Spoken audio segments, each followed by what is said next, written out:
क्या होगा अगर तुम बिना खाने और पीने के एक अनजान कमरे में फंस जाओ और वहां से निकलना इम्पॉसिबल लगे। कुछ ऐसा ही होता है हमारी आज की कहानी में। सारी रात शराब पीने के बाद एक आदमी जब सुबह उठा तो उसके सर में शदीद दर्द हो रहा था। वो अपनी एक साइड पर मरा हुआ चूहा देखकर डर गया। उसने इधर उधर देखा तो उसे एहसास हुआ कि वो एक तिजोरी जैसे कमरे में बंद है, जिसमें एक लोहे का दरवाजा और अलमारी है और बहुत सारी मक्खियां उसके ऊपर घूम रही थीं और इनमें से कुछ मक्खियां मरे हुए चूहे से अपना पेट भर रही थीं। उसने अपनी घड़ी में देखा तो सुबह के 9 बज रहे थे। उसने वहां लगे लोहे के दरवाजे को खोलने की बहुत कोशिश की, लेकिन कोई फायदा ना हुआ। उसने दरवाजे को जोर जोर से पीटना शुरू कर दिया, लेकिन बाहर से कोई जवाब ना आया। उसे कुछ याद ना था कि वो इस कमरे में कब और कैसे पहुंचा। थोड़ी देर के बाद उसे जोरों का पेशाब आने लगा और उसे वॉशरूम जाना था। पहले तो उसे ये लगा कि ये इसके साथ किसी ने मजाक किया है और उसे ये लगा कि ये काम फ्लेचर नाम के एक आदमी का है जो उसके साथ काम करता था। उसने जल्दी से जेब से मोबाइल निकालकर फ्लेचर को कॉल लगा दी,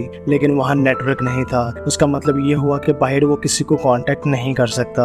इसने कमरे में मौजूद लोहे की अलमारी को भी खोलने की कोशिश की, लेकिन वो भी मुकम्मल तौर पर बंद थी। कमरे में इधर उधर घूमकर उसने छुपे हुए कैमरे ढूंढने की भी कोशिश की, लेकिन वहाँ ऐसा कुछ न मिला। अब उसको समझ में कुछ नहीं आ रहा था और आस्ता आस्ता वो गुस्से में आ रहा था। उसने जोर जोर से अपने कोलीग्स पर चिल्लाना शुरू कर दिया और गुस्से में उसने अपनी बेल्ट उतार कर लोहे के दरवाजे को पीटना शुरू कर दिया। थोड़ी देर बाद वो थक कर रुक गया और जोर जोर से कहने लगा कि अगर उसे बाहर ना निकाला गया तो वो सबको पुलिस के हवाले कर देगा। लेकिन फिर भी बाहर से कोई जवाब ना आया और पूरा एक दिन गुजर गया। अब नींद से उठकर उसने अपना फोन चेक किया, लेकिन फोन भी उसके हाथ से नीचे गिरकर टूट गया, क्योंकि वहाँ ना तो खाना था और ना ही पानी। इसलिए उसे जिंदा रहने के लिए कुछ तो करना था। उसने अपना जूता उतारा और मजबूरन उसमें पेशाब करके पी गया।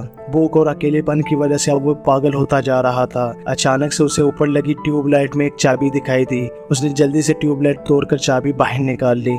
उस चाबी की मदद से वो लोहे की अलमारी खुल गई, जिसके अंदर से उसे एक प्योर ऑक्सीजन और शैनी हथौड़े जैसे टूल्स मिले। उसने उन टूल्स की मदद से लोहे के दरवाजे को खोलने की कोशिश की, लेकिन दरवाजे को एक खरोच तक न आई। वो वेल्डिंग मशीन की मदद से लोहे के दरवाजे को जलाने लगा तो उसे चलाना ही नहीं आता था। फायर देखकर उसके ज़हन में एक आइडिया आता है। उसने फायर की मदद से फायर अलार्म को ट्रिगर करने का प्लान बनाया, जिससे उसे थोड़ा बहुत पानी पीने को नसीब हो जाए, लेकिन बदकिस्मती से वो अलार्म नकली निकला।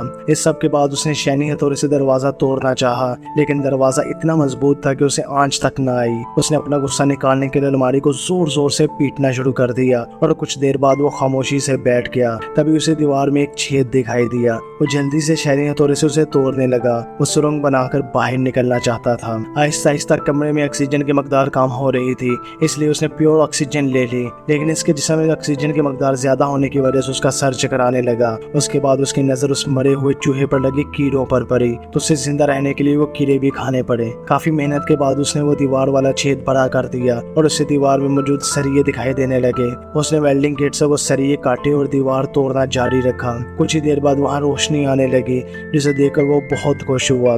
अब छेद इतना बड़ा हो चुका था कि वो वहाँ से गुजर सकता था। जैसे ही वो छेद से गुजर कर दीवार के उस पार गया तो उसके पैरों तले जमीन ही निकल गई, क्योंकि वो बाहर की दुनिया नहीं बल्कि वैसा ही एक कमरा था। उसकी सारी मेहनत जाया हो गई थी। वो गुस्से में दरवाजा पीटने लगा।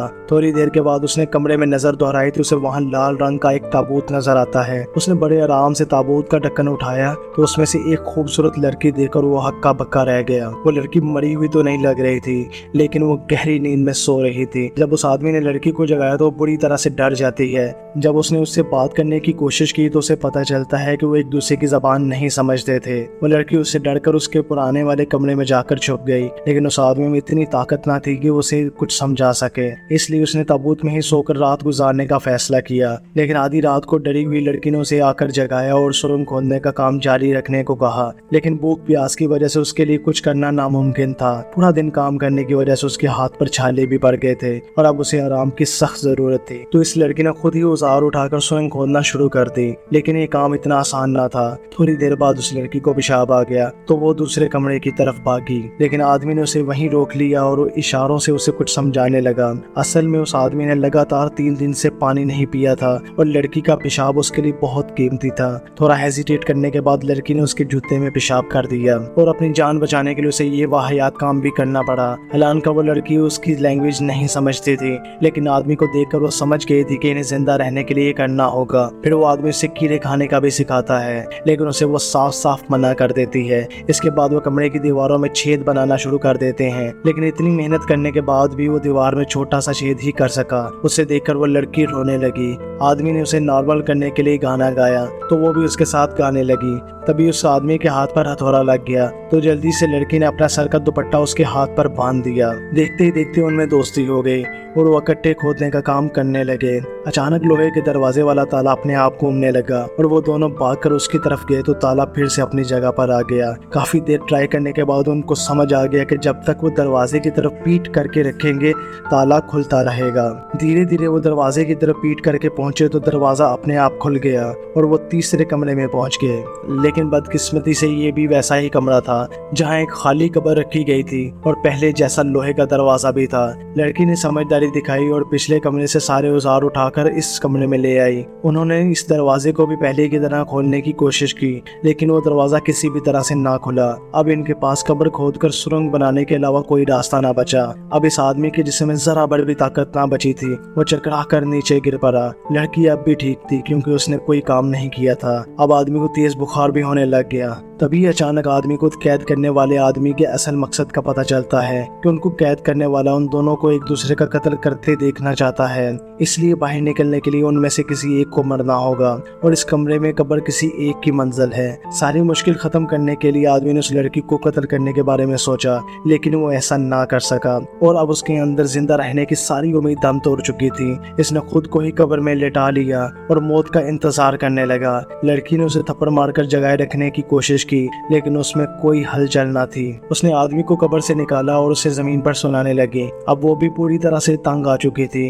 वो दरवाजे पर जाकर चिल्लाने लगी। उसे भी कोई रास्ता नहीं दिखाई दे रहा था। आखिर उसने अपने आंसुओं से उस आदमी की प्यास बुझाई, क्योंकि अगर वो मर गया तो वो भी ज्यादा देर जिंदा नहीं रह सकती थी। थोड़ी देर बाद उस लड़की ने अपने कपड़े उतारने शुरू कर दिए। बेहोशी की हालत में भी उसे समझ आ रही थी कि वो क्या कर रही है। लड़की के छूने से वो हल्का हल्का जागता रहा। जैसे तैसे करके उस लड़की ने उसे सारी रात जगाए रखा और थोड़ी देर बाद वो थक कर जमीन पर ही सो गए। जब आदमी की आंख खुली तो उसने देखा कि लड़की उसके पास सो रही थी। रेंगते हुए वो दूसरे कमरे तक गया और ताबूत से कपड़ा निकालकर उसने लड़की को ओढ़ दिया। इसके बाद वो कमजोरी से जमीन पर बेहोश हो गया और उसे ताले की खुलने की आवाज सुनाई दी। दोनों जल्दी से उठ गए और पिछली बार की तरह इस बार भी दोनों दरवाजे की तरफ पीठ करके आगे बढ़ने लगे। अब आदमी इतना कमजोर हो चुका था कि उसे ठीक से चला भी नहीं जा रहा था। लड़की उसे किसी तरह सहारा देकर दरवाजे तक ले जाती है। अचानक दरवाजा खुलता है और एक खूबसूरत सा नजारा उनके सामने आता है। लोहे के दरवाजे के बाहर की दुनिया किसी जन्नत से कम न थी।